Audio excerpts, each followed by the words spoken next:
We'd like to welcome everyone to today's webinar on US and European clinical development for Asian MedTech startups. I see that we're waiting for just a couple more attendees, so we'll be getting started in just about 30 seconds.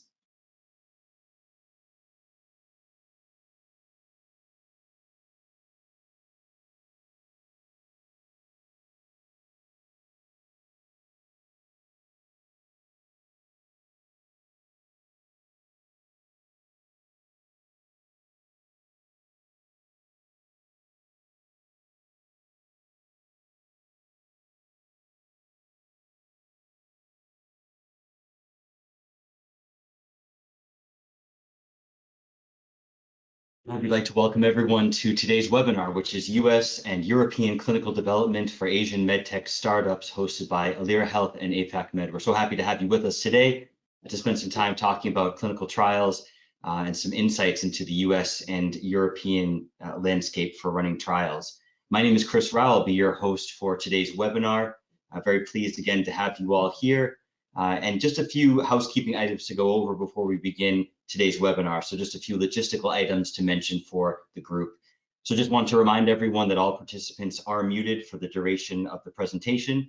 You can still engage with us by asking questions. So if you'd like to ask a question to be considered at the end of the webinar, please do so by typing your questions into the toolbar as part of the application. You can send your questions in at any time during the discussion, and we'll collect them as we go, and then we'll address those questions during the Q&A session at the end of today's discussion. Just a reminder that today's discussion is being recorded, and you'll receive a follow-up email with a link to view the recording following the end of the webinar. I also wanted to mention that you have access to useful materials by Alira Health and also APACMed, and that you'll see that in the handout section of the application. So please do feel free to look at those handouts as well. So just a couple of quick notes in terms of today's webinar organizer. So again, my name is Chris from Alira Health.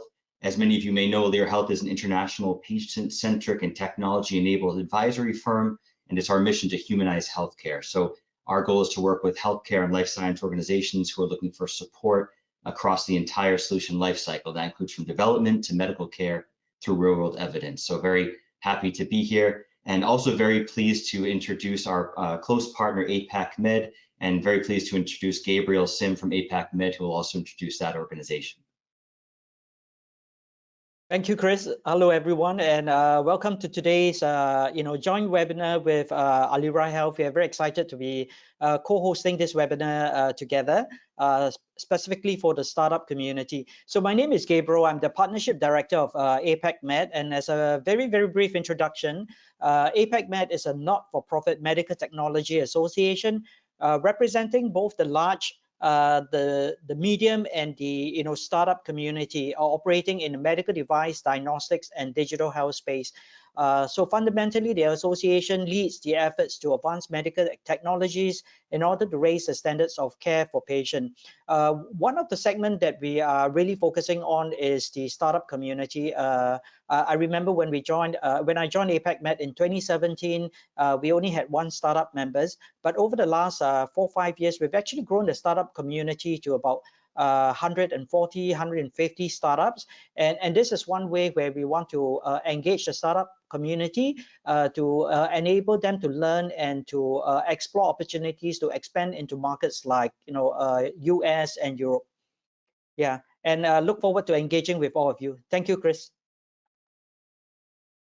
Thank you, Gabriel. And again, a pleasure to be hosting this with APACMed, really a fantastic organization. We did want to mention too, for the team on the call, that this is actually our 3rd in a series of 5 webinars. Our previous webinars focused on capital raises and regulatory affairs. So I do encourage you to go back and review those webinars. They're available on our website, also on the APACMed website. If you didn't have a chance to join us for those previous webinars, please do go through and have a chance to review those. Really fantastic information in addition to today's webinar, which is specific to clinical trials. Also, we do have our next webinar coming up on June 28th. We'll mention that again at the end of today's webinar, but I also do encourage everyone to come back and keep an eye out for the next webinar, which will be market access on June 28th.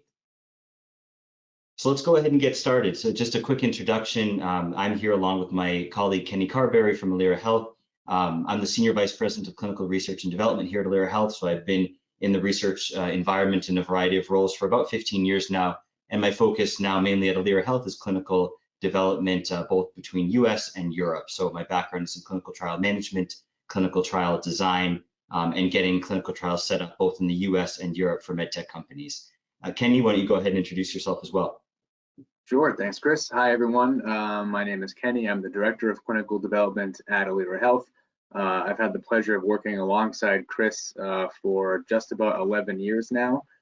Similarly, have a background in clinical operations and running clinical trials, and the last few years have shifted more to the commercial side and business development for our clinical CRO at Alira Health, where I've had really had a great opportunity to work with many startups kind of in that arena. So really excited to be able to share some of our insights with you. Thanks, Kenny, and happy to be doing this webinar with you today. So let's dive right into a quick overview. So one of the things we wanted to talk about today, especially for medtech startup companies, which may be new to research, especially when it comes to research in the US and Europe specifically, is today's focus is really to look at the basics of clinical trials within those geographies, and also to focus on some practical aspects of what you can expect when you're looking at running a clinical trial. So we mentioned that we've already had a webinar on the regulatory affairs section of MedTech. So I encourage you as we go through this webinar to also refer back to that regulatory focus in terms of talking to FDA and talking to the European agencies. But here we want to really focus on the very practical nature of what you can expect when running a clinical trial in the US and Europe. Also some of the pitfalls, some of the danger points and things you want to avoid and think about as you're planning your clinical trial. So as you see here on this slide, we have a very basic diagram of the clinical trial process, but you can see that it's not a simple process. It's actually fairly complex and can take into account several different steps. And in each of these steps, you really have to be careful and think carefully about some of the pitfalls, things like your budget, things like your timeline, and also the regulatory environment in which you're running clinical trials. So we've broken the clinical trial process here down into 6 different steps. So we look at study design and protocol writing, which are really the building blocks of your overall program, writing the clinical trial protocol, choosing your endpoints. And then in the second step, we look at site identification and feasibility. So identifying the centers and the physicians that you'd like to use, whether it's in the US or in Europe, to actually conduct your clinical trial, identifying those people who are also going to be your champions and who are going to be interested in your trial. And those physicians and those hospitals or medical centers, in a way, are the actual end users of your product once you get clearance. So it's really important, and we'll talk today about the focus of site identification and feasibility. Then we have our study startup phase, which is actually the collection, the creation of all the documents that are required from a GCP perspective. So thinking about good clinical practice and also the international guidelines for running clinical trials. So actually getting your study started up so that you're ready to enroll subjects and patients into your clinical trial. And again, we'll talk about some of the specifics today that will go into that startup phase. Then we get into the next phase, which is actually running your clinical trial. So once you've identified your centers, you've created the infrastructure and the systems required to run your trial, actually managing the trial, enrolling your subjects, testing your device or your diagnostic, and treating your patients. What we sometimes forget is that after you've treated your patients, there's a whole follow-up and closeout phase of the clinical trial. So we've actually separated out a separate study closeout section, and we'll talk a bit today about some of the things to keep in mind as you're looking at closing out your clinical trial and moving into the last phase, which is your final analysis and your clinical report. So your actual analysis of study data and looking at what you've basically tested and what the results are from this clinical investigation. So it's helpful as we're starting to plan out a clinical trial, whether it's in the US or in Europe, to really keep in mind that there are these large buckets, these major facets of the clinical trial, and to understand that we have to really carefully plan for each of the steps so that at the end we're able to have a successful clinical trial. What's interesting here too is that there's lots of similarities between the US and Europe, especially with modern clinical trials. So we'll break down some of the differences, but as we're planning perhaps multinational trials, so perhaps including both Europe and the US, or if we're choosing one or the other, what we'll talk about today is some of the differences, but also some of the similarities and what we can expect for the different geographies. So talking again about how complex the clinical trial process is, we like to present this slide because it helps you to appreciate, as people potentially running clinical trials in the US and Europe, just how many pieces there are to the clinical trial process. So without scaring people too much, What does this slide tell us? Well, it tells us that it's really important to identify a strong partner and strong insights into the trial landscape, both in the US and Europe. Because for all of these components of the clinical trial, you really have to understand all of the nuances and all of the specific details. So again, it's really important as you're planning a clinical trial to identify who your partners will be, who your internal employees will be that will be responsible for planning and running the clinical trial, and how you're going to manage each of these many aspects of the trial. Sometimes we tend to oversimplify the trial. It's really important to have careful planning right from the outset. So again, not to be scary when it comes to the many details of a clinical trial, but it's important to understand that there are many steps. One of the things we like to point out too is if you see here, going to the middle of this diagram, you see first subject enrolled. It also helps us to appreciate how many steps there are up until the first subject enrolled. So sometimes when we're planning our timelines and our costs, we think about planning from first subject in to last subject out and final data. But what this diagram helps us to appreciate, there are a number of steps that have to happen, both in the US and Europe, prior to actually enrolling your first subject. And we'll talk today about some of the budget implications, some of the timeline factors to keep in mind. For example, things like setting up your data capture system, identifying your clinical centers, assigning contracts and budgets with all of those centers. All of these are essential pieces that happen actually before you ever enroll your first subject into the clinical trial. So let's talk a little bit about what you might to expect, what types of trials as a device or a diagnostic company in the US and Europe, what are some of the types of trials you might be expected to conduct? So much of this depends on the regulatory framework you're working within. And again, I'd encourage you to review the previous webinar on regulatory considerations for medtech companies, which was run by Alira Health and APACMed. But just to briefly review the types of trials that might be required depending on your product. So what some of you might be doing is actually early pilot studies and early feasibility studies. And what these often are very light studies, light data collection with a small number of subjects, perhaps 10 to 30 subjects, or perhaps even less. And really the goal of these small studies is to collect preliminary data on the way that your device or your diagnostic might function. So when you're planning these types of trials, oftentimes what we say with these types of trials is try not to spend or over plan for these trials, because really these are proof of concept studies. So in terms of the number of subjects, they should be a low number of subjects, but enough to obtain relevant proof of concept data. And also when it comes to the type of data you're collecting, you want to try to, because this is really a proof of concept study, you want to make your timeline as fast as possible and your costs as low as possible. Because as the second bullet point mentions, the goal of these early feasibility trials is really to guide any device modifications that you may need to make, and also to inform your future studies. So collecting the data that's necessary in order to run larger and more complex clinical trials down the road. Some of you may also be running traditional feasibility trials. So again, oftentimes these are assessing the safety of your device and the efficacy of your device. And this is when you have a device which is really in its near final form. Sometimes these have 20 to 30 patients, it's usually a lower number of patients. But really the goal of this type of trial is to inform your pivotal study. And that leads us into a pivotal trial in a traditional scenario where you're enrolling hundreds of subjects depending on your device or diagnostic. And generally these studies are confirming clinical efficacy, safety, and any risk profile associated with your device or your diagnostic. And oftentimes when you're running these pivotal studies, we need to make sure that they're statistically driven. So we need to make sure for these pivotal trials that we're reaching statistical significance, which means that you need to involve the input of a biostatistician to ensure that you're enrolling the correct sample size. Now, especially for US and European clinical trials, we really encourage you to be creative when it comes to the design of these trials. Both FDA and the European agency are very collaborative in the way that they're looking at clinical trial design. So again, this speaks to the regulatory webinar that we did previously, but we always encourage companies that we work with to work with a qualified biostatistician and think about creative trial design. So we can look at things like Bayesian adaptive designs, even for medical device clinical trials, or we may be able to look at a novel design of a trial where we might be able to enroll less subjects, thereby increasing the speed of the trial. We might be able to look at the data at different points within the trial and perhaps have an adaptive approach to that data cut. So we always encourage at the early phase when you're designing your protocol and selecting your endpoints to work with a qualified statistician and to look at multiple trial designs in conjunction with the agency.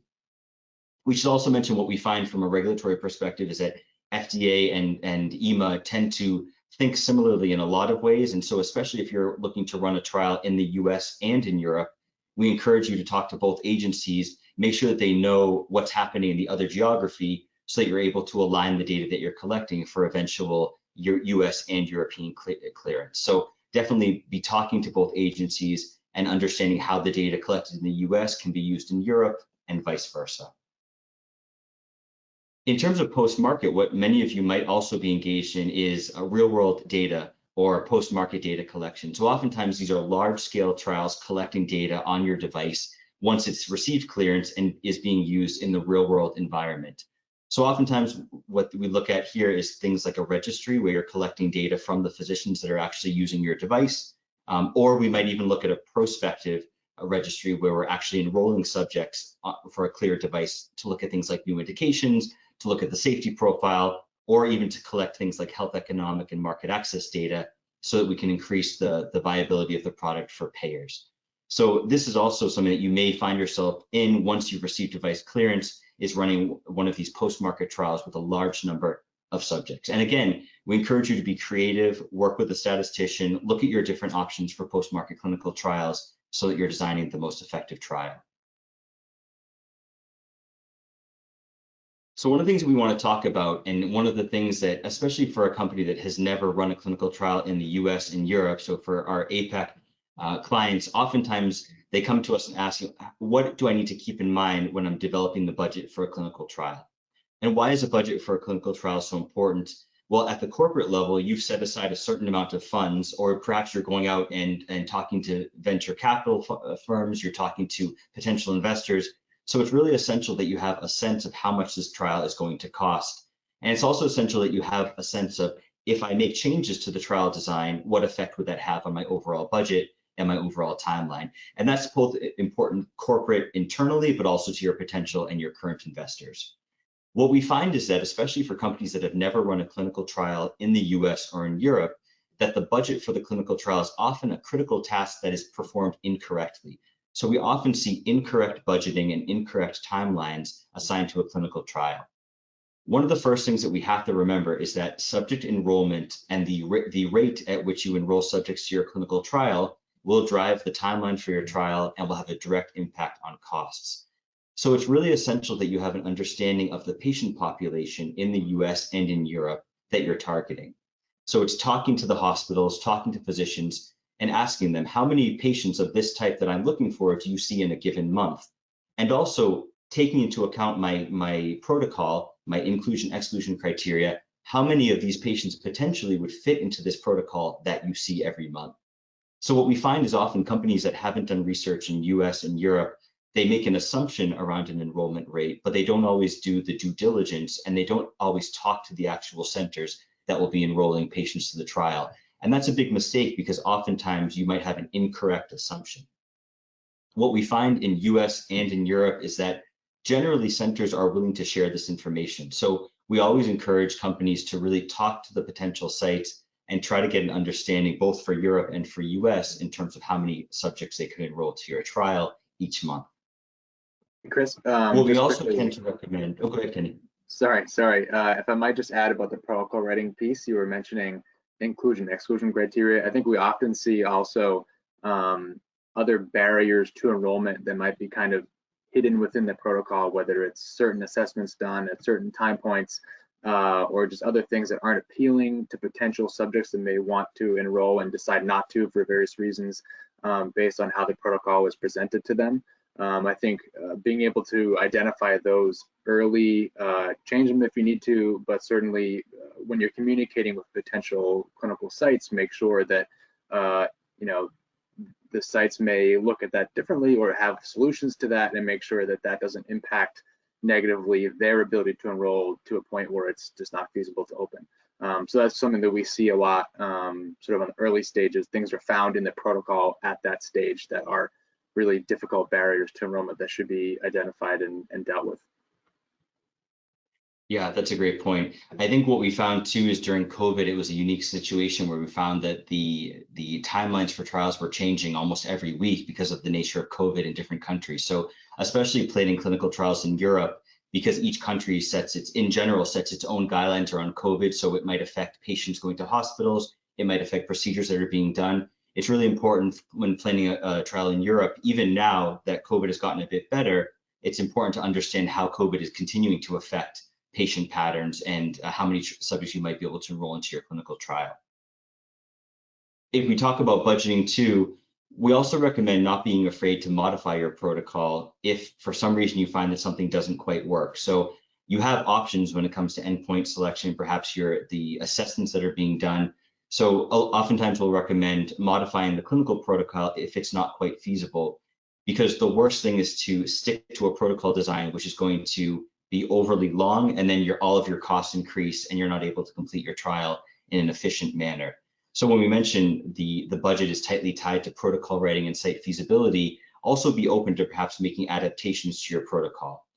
In both Europe and US, what we're finding is that telemedicine and virtual visits is becoming more acceptable in a lot of these programs. So you might be able to modify your protocol to do virtual long-term follow-up visits as an example, which might be more appealing to subjects, which would increase your enrollment rate and overall reduce your costs and your timeline. So just an example of how the way that you write your protocol has a direct impact on the overall budget.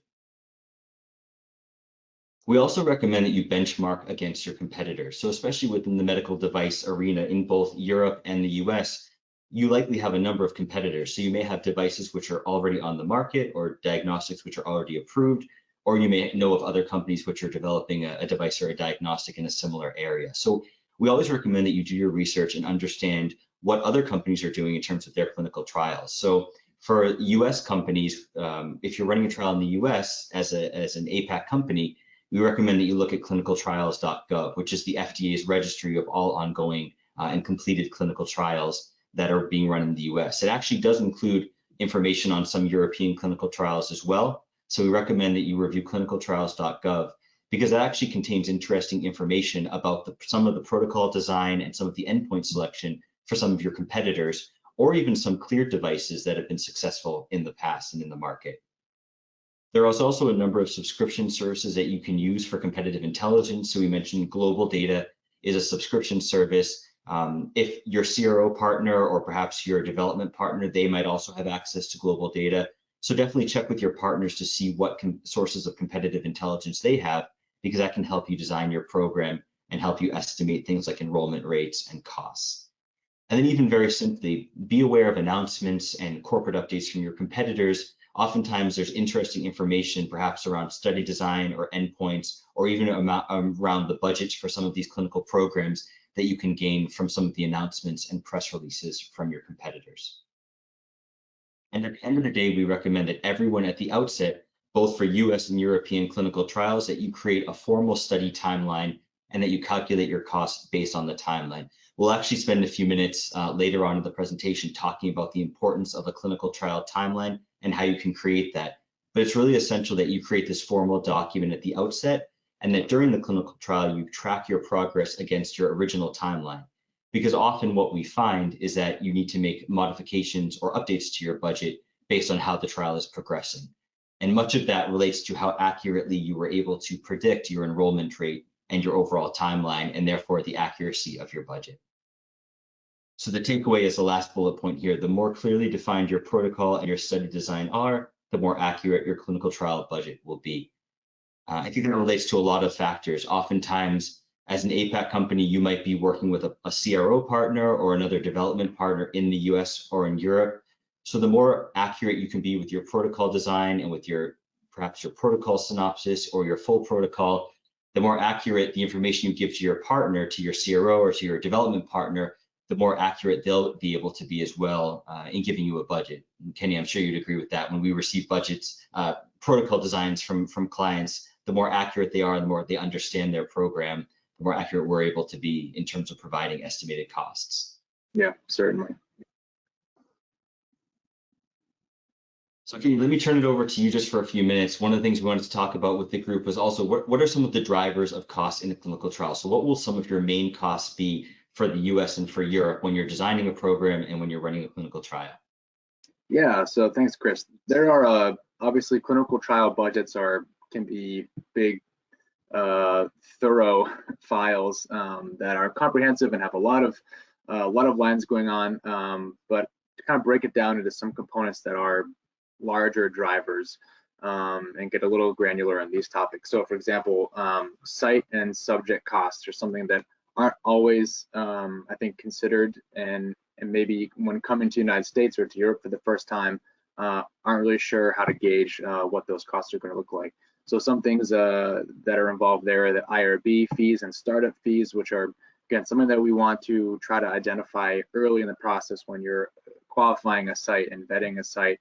They'll often be able to share that kind of information with you. What's your IRB review fee? What are the general sort of administrative startup fees? It's usually a one-time thing at the beginning when you're opening up a site, but an IRB or ethics committee fee is usually involved. And then the startup fee is all of the administrative work that the research coordinators or nurses or physicians, that for their time to help, manage all the documentation and filings that need to happen. And then subject fees as well. So this is basically a per subject fee that, at least in the US and Europe, is typically anything that is non-standard of care that's related to your protocol.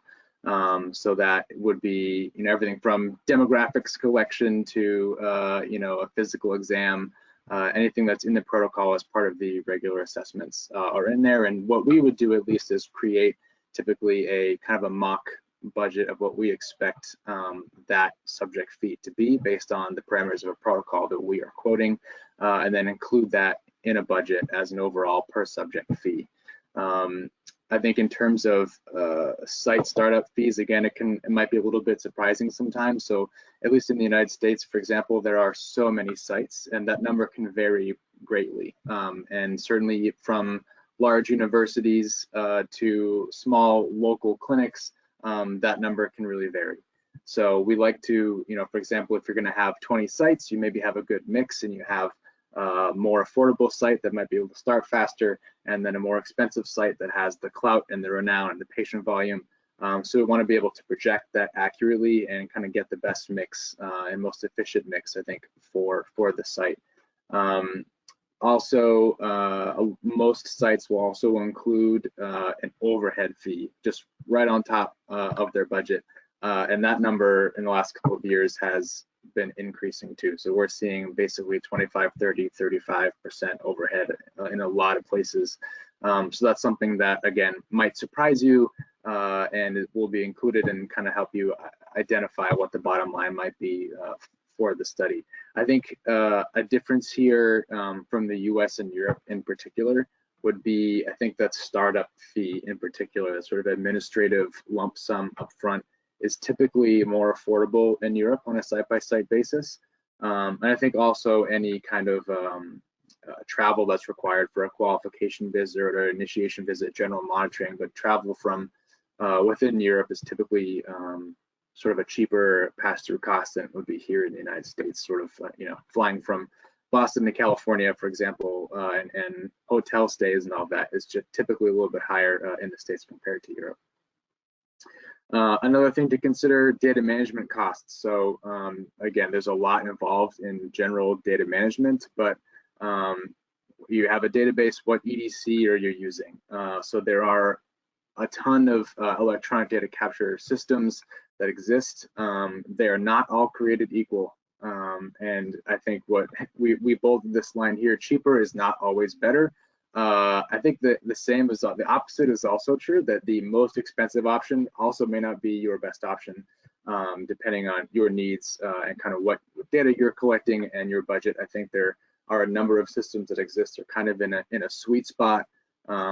So, we always recommend one or two different kinds. There are some systems that people know, the big names. Again, the most expensive one might not always be the best, and the cheapest also not always the best. We've seen some of the really more affordable options just not be good quality and just not be an efficient way to collect and report on data. So due diligence will help you here find the best deal, I suppose. Other factors that might impact your data management costs are randomization, for example. The randomization component of EDC typically takes more time to build. So let's say it takes you several weeks, 6 to 8 weeks to build and validate a full database. That timeline can vary depending on the complexity of your protocol. But a randomization component will typically add an additional couple of weeks to that. So it takes more time to build, and that adds cost. Also, if you're doing interim analysis, the mid-study analysis, that's a data cut. An analysis is statistical time, it's data management time, data transfer time, and the same for final analysis. So anytime you're dumping the data, you're reviewing the data, doing analyses, those are all factors in the overall cost of your data management and biometrics generally. Also for the project management fee component there, that's typically for a CRO a monthly fee that is basically an overarching management component of the budget. For the day-to-day oversight of the trial, talking with the sites, managing any vendors, managing and coordinating regular meetings with sites, vendors, the sponsor, whomever. Really, the total operational oversight of the study is that project management fee. Again, is usually a monthly thing, and is a large part of that is number of sites you have and sort of amount of data and things like that. And then lastly, the timelines there. Regulatory submissions for the agency level, again, I might kind of, for the submission of your protocol, for example, to FDA or to the regulatory bodies in Europe, refer back to our previous one on webinar on regulatory. But from the site level, an IRB or ethics committee submission is a big factor in your timeline. Kind of the difference between maybe like a central IRB here in the US versus a local IRB. If you're using a central IRB, that basically means that let's say you have 10 sites and there's one central submission and a sort of a centrally agreed upon version of informed consent form and other things that the sites can submit centrally. That's a quicker timeline to be reviewed. A local IRB is done at the institution, at the clinic, and that is usually a monthly review. So depending on when you're dealing with the site, when the site is submitting, it could be a few days from when they submit the protocol, or it could be a few weeks from when they submit the protocol when it gets reviewed. And then there's typically, a 10-day or so review timeline for them to kind of respond to the submission, provide any feedback. So as you're gauging your timelines and you have a selection of sites that you are sort of vetting to open up, understanding those timelines for the IRB submission can be a crucial factor in how quickly they can open up. Also, things like the budget and contract negotiation period, the legal and financial review times at sites can also vary between different kind of institutions, but it's typically longer than you want it to be when you're dealing with lawyers. So that's a kind of a limiting factor in some cases. That'll also be something that you want to identify early, in a feasibility portion of your program. How long does it take you to agree to a contract or agree to a budget? They'll usually give you an idea for 4 weeks, 6 weeks, more, less, but it can take a little bit of time. So understanding that in combination with the submissions is important to understand. I think one thing I also want to add to this is committees.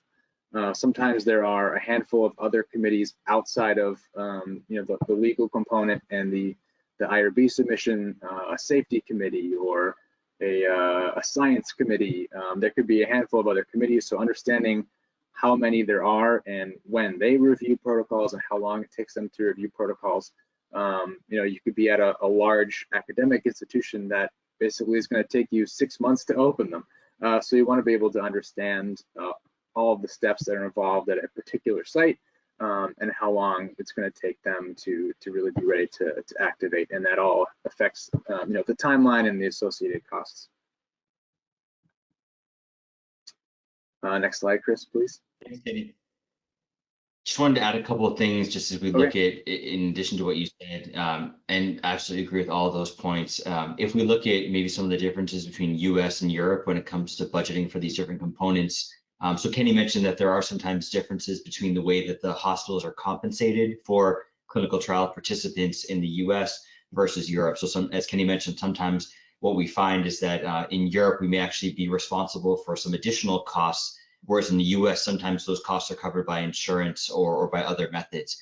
So it's important to, as you're working on developing clinical trial, to have a good sense of how you'll need to be compensating the different centers. But as Kenny mentioned, it's important too that oftentimes the startup fees, getting the sites running, it's cheaper in Europe because lately, even over the past 2 or 3 years, we've seen clinical research fees in the US really are skyrocketing. So we have a lot of centers in the US that are now for-profit research units. So really clinical research is seen as a profit generator for a lot of these hospitals. So it's something to keep in mind when you're budgeting. It's certainly nothing to scare you away from the US, but it's important to have from a budget perspective to understand you may be paying more to open some of these US centers. And just in terms of data management, I mean, Kenny went over that, but we find that in general, it's pretty similar across the board, both for US and Europe, because a lot of these systems, electronic data capture systems you'll be using will be applicable both to the US and to Europe. So we don't see a lot of variability there between the geography, the US and Europe with the EDC systems. In terms of the CRO costs, so the project management, in Europe, there are a lot of CROs that tend to be less expensive than perhaps a US-based, US-focused CRO. Oftentimes you have a lot of smaller groups in Europe based at the country level. So for example, a CRO focused only in France or in Spain or in Germany, which is able to keep costs much lower. But we always do caution when you're looking at your budget and the CRO that you select is to make sure that you have a CRO that it has capability in the different regions that you want to work in. So if you're working with a France only CRO, but then you want to go to Germany, you could be in a difficult situation if you had made that decision only on the cost of the French CRO. So just something to keep in mind for Europe because it is more complex with the different languages and the different countries. I just wanted to mention that in terms of the difference between US and Europe. All right, Kenny, back to you. All right, thank you. So this is basically an image that kind of captures the previous slide and its various components. But just to give a visual aid to the overall timeline and the different sort of sections of the clinical trial. So at the beginning, the site feasibility qualification alongside the site startup phase. So we're looking at a 4-site study with just over 100 subjects. So basically from the identifying potential sites, getting under a non-disclosure or confidentiality agreement, completing the feasibility process of questionnaire, qualification visit, and then initiation visit at the site, and then sort of in parallel building that EDC database. Usually takes about 3 to 4 months to get sites open in that overall sort of beginning period, including the database and the vetting of all the sites and getting them active. The budget timelines we talked about, the IRB timelines that we talked about. So in this scenario, we anticipated about month 5 when patients or subjects would start enrolling into the study. Maybe you can get a couple of subjects at the end of the 4th month when everyone is open and the database is live. But this is a kind of standard conservative approach to what we'd expect to happen at the beginning of the study. Again, the enrollment period is obviously the longest component of this. So like Chris was saying earlier, in the protocol design and sort of projection of the overall study and the enrollment rate, how quickly you can recruit patients to your study, that has a big impact on the overall cost and timeline. For example, if there were 2 sites instead of 4, or if this particular program wanted 200 subjects instead of 100, we'd be looking at several more months and all of those associated monthly costs along with it. So understanding appropriately the enrollment rate that you can expect is a great way to help accurately project the overall cost and timeline of your program. And then at the end here, the database lock and the closeout period where we're going to the sites, doing our final monitoring and collection of data, and then closing out the database, downloading that data, and then producing our final report with our statisticians. So that all takes another about 4 months or so. Again, that's an area where, depending on the complexity of the protocol and how much data is being collected, maybe you could shave a little bit of time off of that. But I think this is a good standard idea of, a decent sized study. 100 subjects would be a little bit less than 2 years overall time. We projected this at 21 months. So again, sort of getting an idea of all of the components that are involved and included, and it's not simply a first subject in to last subject out timeline and cost projection. There's a lot else that goes on in and around that timeline. Anything to add there, Chris? Kenny, I agree with you. I think it's really important, especially as we're planning these clinical programs. Like you said, oftentimes what we think of is just first subject in to last subject out, and you can see from this timeline that there's really so much more. So it's important both from a corporate overview perspective and also from a budget perspective to remember that, especially if you're working with a CRO or with a vendor or another organization, that you're going to have fees both before and after your first subject comes on and your last subject leaves. And like Kenny mentioned, there is variability here. In general, this timeline is adaptable both for the US and for Europe, because you're going to be following a similar process for both geographies in terms of identifying your centers, starting them up, enrolling patients, and then closing out the study. So I think it really is important. This is probably one of the most essential pieces, is really to understand your timeline. Maybe look at risk mitigation. So what do I do if my trial goes long? How could I potentially make the trial be a bit quicker? And look at different scenarios, but understanding that this is kind of the basic framework, both for the US and for Europe, that you would want to be following, depending on your clinical program. Yeah, one last thing to add there that you made me think of, Chris, is let's say this was in some cases when we're putting together a timeline like this or a quote for a trial, it's that the protocol would suggest one clinical site.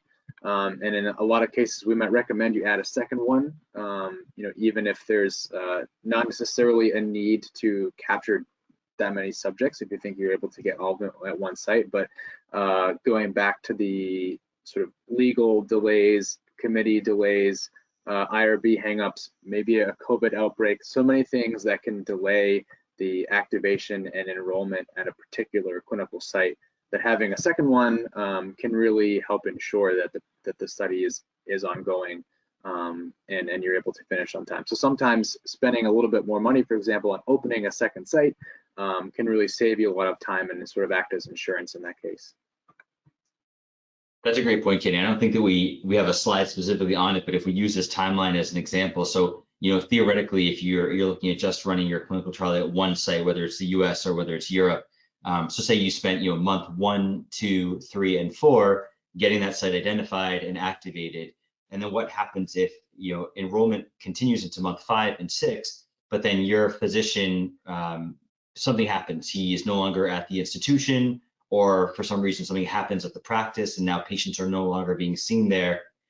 In a worst case scenario, you might have to go back to month 1 in your timeline, now identify a second center and repeat that same startup process to get that second center open. So as Kenny mentioned, that's a lot of times why we recommend at least 2 sites right from the outset, so that you have a backup. And that's just more of a pragmatic approach to running the trial, even if the second site perhaps isn't necessarily required based on the number of subjects you want to enroll. Sometimes we do recommend that just as a backup plan.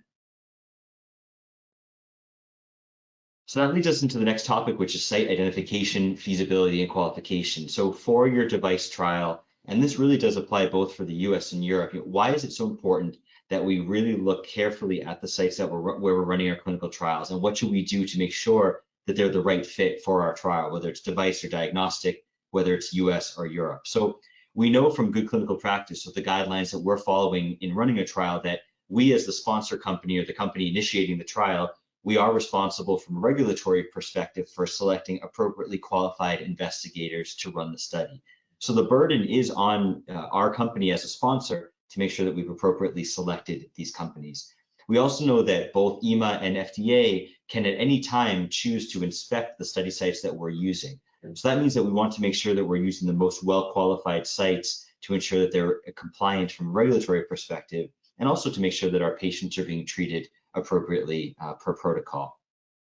It's also important that we qualify and identify the correct sites, as we mentioned, for planning purposes. So we need to ensure that we're selecting the correct sites which have the right patient population, which have the patients we're looking for. We also have to look at things like their timeline. So as Kenny mentioned, in this institutional review board or ethics committee startup timelines. Also, do they have competing trials? What could potentially affect the running of our trial at this center? And so it is a sponsor or a company decision in terms of how they handle site identification and feasibility. We almost always recommend a very formal process where you really look at and investigate these clinical sites before they're formally selected. And the purpose of that is to minimize the risk for you as the company running the clinical trial and also for the overall program. So if we spend a bit more time and perhaps a bit more money at the outset, we better de-risk our program and we help ensure the success of the overall clinical trial. And we also protect ourselves from a regulatory perspective. So we really recommend that you have a formal process for tracking your sites. And this is a very complex document where there were hundreds of potential clinical trial sites. So we recommend that you utilize some formal mechanism for looking into the sites to make sure that they're appropriately qualified to run the clinical trial. So oftentimes we recommend some form of a questionnaire for clinical sites. And it's important to note that clinical sites in the US and in Europe are used to this process. So if you go to a potential site and ask them to complete some form of a questionnaire, getting information about the site, it's important to know that they're used to it. So you shouldn't be afraid to appropriately qualify these sites and ask them for important information, and also to track that so you can compare different sites against each other and choose the best site. Just going back there quickly. So it's important to track information such as the qualifications of the potential investigator, the study team, perhaps the internal logistics of the site. So do they have the correct lab equipment? Do they have the correct logistics to be able to run the clinical trial? Things like storage space, surgical suite, things of that nature are really important to understand when we're looking at the feasibility of a clinical site. Kenny, anything I missed there in terms of site feasibility that you wanted to add? No, I think you covered it pretty well there, Chris. Perfect. In terms of just a quick note on the difference between the US and Europe. So it is important to remember that in the US, you're looking at one country, but with hundreds and hundreds and hundreds of clinical centers. So it is important to, especially if you're running a trial in the US, to know that there's a lot of competition for clinical trials in the US. So oftentimes what we recommend is actually starting with a larger list of potential sites, even if you may only be selecting 5, 6, or 7 sites for your clinical trial. Because of the amount of competition for clinical trials, we do recommend oftentimes in the US that you start with a broader list of potential centers so that you're not stuck spending too much time with the overall identification process. In Europe, it's an interesting dynamic because in Europe, what we find is that oftentimes the physicians are very interested in participating in your trial. So sometimes it's the opposite in Europe, where you may go to a large number of clinical centers, but sometimes in Europe, the interest can be too great, and then you find yourself in the difficult position of having to say no to clinical trial sites. So what we often do in Europe is we start with a smaller, more narrow list of the top centers that we want to work with. And then if we're finding that we're not seeing the interest that we expected, then we'll expand our list. So it's a bit of a different process in Europe and the US. And again, if you're working with a partner CRO or a partner group, they really should have that expertise in terms of identifying clinical centers and being able to advise you with the right sites. Yeah, Chris, I think actually just one thing, in many cases, at least from the US perspective, I think leaning on your CRO partner who may have experience with particular sites in the past can really help, I guess, flesh out any padded numbers, for example. So in some cases, we might see a site may overestimate how many subjects they expect to enroll in a particular protocol in a given month or a given year. And in a lot of cases, that number should be taken with a grain of salt. And perhaps we've worked or your partner has worked with that site before and can kind of look at that and say, you know, they said 10, I think it's really more like 6 or 7, given what we've seen from that site in the past or from that investigator in the past. So I think maybe not, if there are direct communications with investigators from the sponsor side, you know, in the US for the first time, for example, maybe someone who's really excited about the study thinks they can get a lot of subjects and really wants to have publication credit, for example. Perhaps a second look can be taken at that from the CRO partner that has experience with a particular investigator. Yeah, that's a great point. I think especially for medtech startups that are APAC based, it's very likely that you don't have any employees in the US or in Europe. So for those of you that are focused in your own country of origin, as Kenny mentioned, it's really important because you don't have the physical presence in the country where you're running the research, very likely. It's really important that you trust your partner, that they have a physical presence, they can advise you about the landscape and what you're trying to do, because you're not there to see the day-to-day activities. So that's really essential. Just before we move on to the next point, I did want to remind the audience, please do feel free to put any questions in the question box. If there's anything you're thinking about as we're talking, we'll consider those at the end, but please do feel free. We're happy to take questions at the end, and you can enter those now while we're talking. We love thinking on our feet. Yes, exactly. Answering questions. So just a quick note here in terms of something to keep in mind. So the site budget and contract can also be one of the most important phases as you're setting up your clinical trial. Both in the US and in Europe, the contract phase can be very lengthy because it's all of the legal requirements that the site or the hospital requires be put into place between you as the sponsor company and the site itself. So really, we want to focus on the fact that this can be a lengthy timeline. So it's important to understand at the beginning exactly how long it's going to take to negotiate the contract. And again, talking about the fact that you really need a good partner in the local region. This is especially true in Europe, where there's oftentimes additional legal language around data privacy. Europe tends to be more strict around certain data privacy rules than the US, although the US is working on getting up to speed. But if you're running a trial in Europe, it's important to have legal representation. So whether it's your CRO or it's your own legal advisor, to really understand the legal terms that will be required, because that's your formal contract between the hospital and you as the sponsor for running the trial. So again, it can be a lengthy process, but it's one of the most important ones, because within that contract, you're going to address all of the different aspects of the trial and also all of the contingency plans if something were to go wrong in the trial. Just a quick note, this is just an example of the type of site budget that we might generate for a clinical trial. And oftentimes what we recommend is that it can be based off of your schedule of assessments within your protocol so that it's easy for the site to read.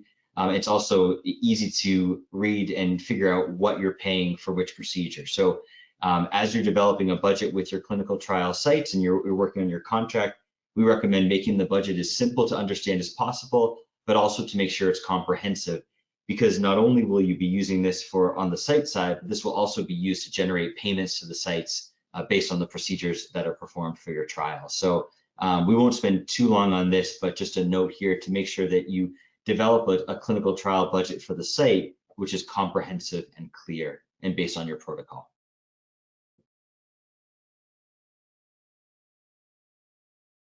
So I just wanted to spend a couple of minutes. I know we're starting to get close to the hour, but just a couple of key milestones as you're starting up your trial. So it's important to remember that both for the US and for Europe, we're working in a regulated environment. So there are certain documents that we're required to collect, that we're required to file before we can actually move forward with starting up the trial and enrolling our subjects. So for our US sites, there are certain things that are required by FDA. Interestingly, if you're running a trial with both US and European sites, remember that FDA will require a lot of documents also collected from your European sites, because that information will be used as part of your overall package for FDA when you go to submit. So this is just a short list of some of the types of documents that might be required. And again, it's just to keep in mind that there is quite a bit of administrative work at the outset. And just to keep in mind that in the US, you'll be working with IRBs, so make sure you have approval of the protocol. In Europe, it's generally termed IEC, so the ethics committee. But again, as Kenny mentioned before, there'll be a time frame where that protocol and supporting documentation will need to be reviewed by an IRB or IEC. So just something to keep in mind in terms of your overall timeline, that it's not just that you finalize your protocol and then you open to enrollment, but there's a ramp up period and a startup period that's required. And again, your partner, whether it's a CRO or your internal employees, they should be well aware of the different regulations at the US and the EU level in terms of startup. Just a quick diagram here. So understanding the IRB or the ethics process. So again, remember that this is a review board, which is reviewing your protocol. Mainly the main goal of an IRB or an IEC is patient safety. So at the top, they're really looking at your program to ensure the safety of the participants. And then they're also looking at oftentimes the scientific and the logistical validity of your protocol. So if we look at the IRB process, and this also applies to the IEC process for the most part for Europe, you'll submit your protocol and your supporting documentation to that committee. And then it goes through a review period where the different members of the IRB or the IEC are reviewing your protocol. Now, for some of your programs, especially for a more simple protocol, perhaps a feasibility study or a smaller study, sometimes they may come back and give you approval without any stipulations or without any questions. But what happens is if there are questions from the IRB or the IEC, then they have the right to come back to you and request clarification. And ultimately, it's on you as a sponsor company to provide a sufficient answer. And sometimes you may go back and forth for several rounds if you're not able to sufficiently address the concerns of the IRB or the IEC. So once you've clarified everything with them, they come back with an approval and there's no additional clarifications or modifications are required, then you actually get your IRB approval to proceed at the center. Again, it's important to keep in mind that this can be a lengthy timeline, especially if you do get requests for additional information from the ethics committee or the IRB. And one of the other things we want to, especially when it comes to some of the differences between US and Europe, to remember is that safety reporting is one of the most, again, because patient safety ultimately is the most important thing, safety reporting as required by the regulatory authorities is also really essential. So it's important to understand and work with a group of people that understand the safety reporting requirements for the US and Europe. This is probably one of the areas in today's discussion where there's the most difference between the US and Europe, because you're reporting to two different agencies who are reviewing safety data separately. Even though if you do have a trial that's US and Europe, they may be reviewing the same data. So we could probably do a completely separate webinar on safety reporting because it tends to be so complex. But the takeaway and the main point for this portion of the webinar, I think, is really to work with a group with the expertise in the local geography where you're running your trial. So especially for Europe, because there are so many different country level authorities, it's really important as a medtech startup, perhaps focus on APAC, you may not have the experience in Europe. So make sure that you're working with a safety group that does have the local experience. So the French agency may be looking at different things than the German agency versus now UK. So make sure that you really are working with a group that understands what the local safety reporting requirements are, because this is one of the most important areas of clinical trials. It's also one of the areas where you could get in trouble from a regulatory perspective if you're not appropriately reporting safety information. Now, for some of you, especially if you're working in perhaps the diagnostics field or the digital health field, this may be an area where you don't have to focus as much. But for those of you perhaps in the combination products field or maybe the invasive devices field, do remember to do your due diligence in terms of safety reporting, because it is very important. One of the last things that, and Kenny and I were chatting with this about before the webinar, one of the really key topics we wanted to address before we wrap up and look at some questions, but we really wanted to talk about the importance of communication. So oftentimes what we find, especially with our clients in the APAC region, if you don't have a physical presence in US or in Europe, it can be really difficult to understand what's going on a day-to-day basis because you're not physically present here in the US or every European country where you're running your trial. So it's really important when you're choosing your partner that you're choosing whether it's a CRO or perhaps you're hiring a consultant. It's really essential that you choose someone or an organization that you feel comfortable with and that really promotes good communication. So as an APAC company, you should be working with someone that understands the time zone differences, understands the importance of regular communication, and also understands what information is most important for you. And from company to company, you may have different concerns, you may have different types of information that you want on a regular basis. Some companies may need regular reports on safety information. Other companies may be really concerned about the startup timelines and getting their first subject enrolled. So whatever is most important to you, we always recommend really clearly communicate that to your partner group and make sure that you have a communication plan defined at the outset of the clinical trial. Because that communication starting at the beginning will apply to the entirety of your clinical trial and really will help ensure clinical trial success.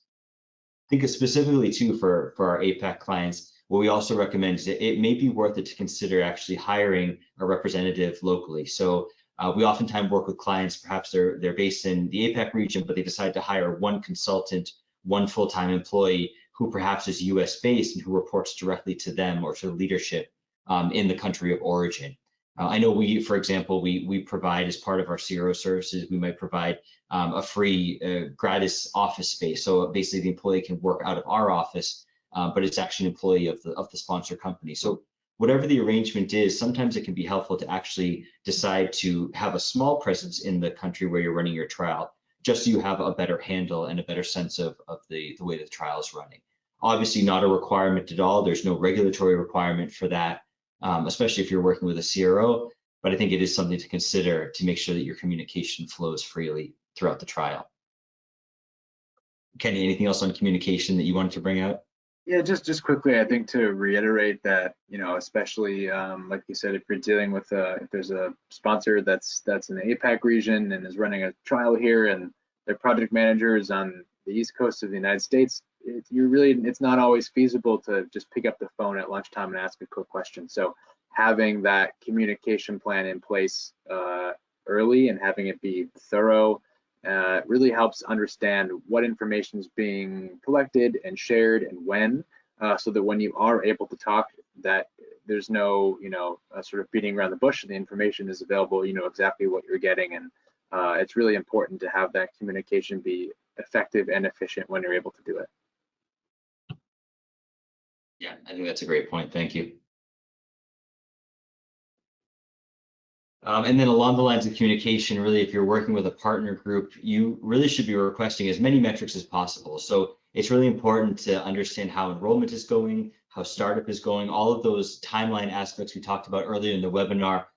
If you're working with, for example, a partner CRO or again, another organization, you should be getting constantly regular reports of the metrics related to your clinical trial. So again, don't be afraid, don't be shy in terms of requesting those things on a regular basis. If there are time zone issues or perhaps you're not able to talk as often as possible, at the very least, you should be getting regular reports from your partner organization via email or perhaps through another system, whether it's through the EDC or another system. So do be constantly checking on those metrics, because that's going to be really the best indicator of how your trial is progressing, are those metrics in terms of enrollment and other timelines related to the trial. Just a quick note here, just in terms of the importance of study monitoring. So again, your partner organization, as part of the overall clinical trial, will be also going to the clinical sites. They'll be looking at the documentation that the site is collecting for your patients. So for example, things like EKGs or lab reports, all of those documents will be stored on the site and reviewed by your CRO or by your own internal people. So again, it's important when we talk about site selection, just as a side point, to make sure that the sites that we're using are appropriately documenting all of the information for our clinical trials. So I think this is our last slide, just really briefly. A lot of the points that we talked about tonight applies both to drug trials and to medical device trials, although obviously our focus today is for medical device startups. But it is important to note that medical device trials do have a number of unique components. So these are just a few bullet points we put together, some things to think about as you're setting up your clinical trial, just as some parting advice, some final advice. But one of the things, especially as a startup, perhaps not based here, is how will the physician and perhaps the study team, maybe the nurses or other staff, how will they be trained to use your device? So we recommend that you have a strong plan in place to train the centers on the device. And this is unique to a medical device trial oftentimes, because your device may have a specific mode of action and it may be very delicate in the way that it works. So different companies handle this different ways. For some of our APAC clients, they decided to come here for several weeks or a couple of months and to visit as many sites as possible to run a training program. For other devices, it might be possible to do virtual trainings. And for other companies, they choose to utilize the CRO. So perhaps physicians or nurses at the CRO or at the partner organization can be trained, and then they in turn can train your clinical sites. But again, very important to understand the training process for these programs, because there's a lot of risk involved if these sites are not using your device correctly. Another thing to think about is if you're running a post-market clinical trial. So if you're a company that has maybe a marketed product, is there going to be competition between trying to sell the product but also trying to run a clinical trial in a post-market setting? That's a little bit less of a factor with a startup company, because you're probably in the earlier phase. But as you move towards marketing your product, it's just something to keep in mind in terms of that potential competition. Also, what level of data monitoring will you require? So within the device world, we may not have to do as much data review because there's either less data to review, or we don't have to have quite the same level of rigor as a drug trial. But how much data will I need to review in terms of monitoring, and what will satisfy the agency in terms of data monitoring? And again, that's a conversation to have in conjunction with your CRO or with your partner group. And then especially within the device world is how can I collect health economics data or data to be used for market access purposes as part of the trial design. So we do this frequently. And again, we talked at the beginning about how important it is to work with your statistician, to work with your key opinion leaders and other key stakeholders. But how can I design my trial so that not only am I showing that the device works or that it's equivalent to another device on the market, but perhaps I can show that it actually benefits patients in more subtle ways, in more nuanced ways. And if I can show that health economics argument, that I'm improving the lives of patients, that it has a health economics, a pricing benefit, then that makes your device very appealing to potential payers, both in the US and also the market in general in EU and for the local regulatory authorities. So these are just, there are a number of unique considerations, but just some that we put together specifically as you're looking to design your clinical program. So we'll actually provide this. I think we're getting a bit short on time, but as part of the recorded webinar with the slides, we'll provide a case study. But we did provide just a quick case study here in terms of clinical trial design and management. Really, the takeaway of this overall case study is putting into practice all of the points that we talked about. So having an accurate budget and an accurate timeline, designing the trial in a way that's feasible for the sites and subjects, which promotes subject enrollment, and also working and having good communication with a partner CRO. And what we found here in this case study is that applying all of those methods resulted in a successful study and a study that completed on time, met all of its endpoints with a statistically significant outcome, and then that data was usable for device clearance purposes. So again, this will be available following the webinar, but the takeaway message is that by applying all of these, you'll have a successful study and you'll be within budget. Lastly, we did just want to present to the group here. These are some good resources as you're doing your own research. So both for US studies and for European studies, there are a number of really interesting courses that can be taken for free online. So in terms of US research, so the National Institutes of Health, also the FDA, CDRH, which oversees device and diagnostic research. And there's also a number of organizations online which provide free training and free courses as you're getting into the clinical research arena. And lastly, it's really important for everyone to review good clinical practice because that's a global standard, both for US and for European clinical trials. So again, these will be made available following the webinar. So that completes the presentation portion of today's webinar. Again, just wanted to thank everyone on behalf of Alira Health and APACMed. Looks like we have just one or two questions. I think we probably only have time for one or two questions. So again, if you have a question you haven't entered, please do feel free to enter that into the question section. So let me pull up our pending questions here. So this first question from a participant, if we don't, and this question reads, if we don't have a presence in the US or Europe, how can we effectively identify clinical trial sites? So that's a great question. If you're not actually here, we talked about the importance of choosing the right clinical trial sites. If you're not actually here in the US, you're not in Europe, how do you do that? I think, Kenny, you might have some ideas. For me, it's a couple of different things. I've seen clients do it different ways. So again, some clients choose to come for a visit to the US or to Europe, and they might spend perhaps a week visiting the different centers. If that's not possible, it's also really important that you're working with a trusted partner. So it's important that if you're not able to come to identify the sites with your CRO, with your partner, it's important to have a good conversation about what information you want collected and what kind of a report you want to receive, because ultimately it's your responsibility to move forward with that site or to say no. So I would say if you're not able to come for a visit personally, then to be very clear with your partner group in terms of the types of information that's important for you to collect. Yeah, I just think understanding or working to understand the differences between the various kinds of centers here in the US, right? So like we said before, the large academics versus the local clinic can be very different in how they operate and how much time they take to open and how much they cost, but also, their clout on a publication. There are all kinds of factors that you can kind of learn to understand and work with partners to understand, and be able to pursue the right mix or the right sites for you. Yeah, great point. I completely agree. Looks like we have another one here. What are the best ways to proactively identify a key opinion leader or physician in the geography where you are running a trial? So that's a great question as well. I think for a lot of our startups, perhaps you've been working primarily with physicians locally. Again, I would say that it's really your partner group. You know, if you're working with a consultant or a CRO or another group that's in the region where you want to do research, they should be able to make introductions. The other thing too, I would encourage you to work with patient organizations, other organizations active within that, that indication or that treatment area that you're working in. So if you're, running a medical device trial in cardiology, look at some of the international cardiology organizations, become a member or become active within some of those organizations, because oftentimes they'll have key opinion leaders or very highly regarded physicians that are also part of those organizations, and they're also doing research. So I think at the international level is being active in a lot of the organizations.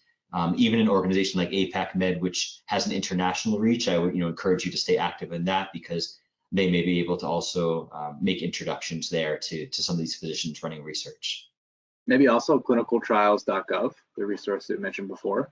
If you're just looking for potential names, doing a sort of a search of your indication might help produce some names that you could pursue as well. Yeah, that's a great point too, Kenny. Thank you.